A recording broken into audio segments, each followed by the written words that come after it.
We need to ban racial and religious profiling. We need to hold police officers and police departments accountable for violent, reckless behavior.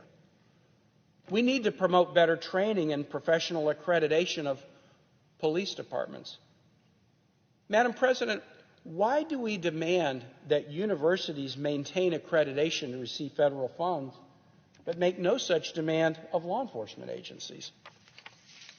And we need to do much more within the criminal justice system, but also within all of our systems, to dismantle the structures of racism that our federal, state, and local governments carefully erected and maintained over centuries. We know a little bit about this in Virginia.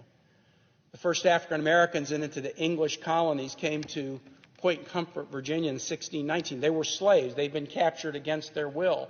But they landed in colonies that didn't have slavery. There were no laws about slavery in the colonies at that time. The United States didn't inherit slavery from anybody. We created it.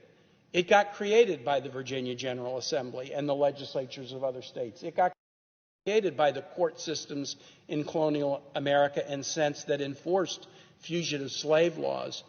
We created it. And we created it and maintained it over centuries. And in my lifetime, we have finally stopped some of those practices, but we've never gone back to undo it. Stopping racist practices at year 350 of 400 years, but then taking no effort to dismantle them is not the same as truly combating racism.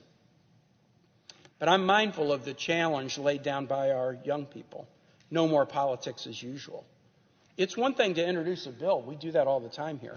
So often the introduction of the bill is all that occurs. No committee hearing, no committee markup, no committee vote, no floor debate, no floor vote, no signature by a president, merely words on a page and a one-day story. And then possibly a blame game about who is at fault for nothing happening. That's been my biggest disappointment in 7.5 years in the Senate. Unlike my service at the state and local levels, where we took action and then engaged in healthy competition about who should get credit, in Congress, it's too often a story of inaction and then an unproductive competition over who should be blamed for nothing getting done. Politics as usual. I pray that the engaged activism of our citizens has brought us to a new moment that will compel us to act in ways large and small in accord with the equality ideal that we profess to believe. This bill is a test of our resolve.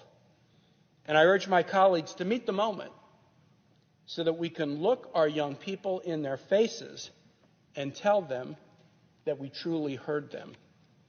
And with that, Madam President, I yield the floor.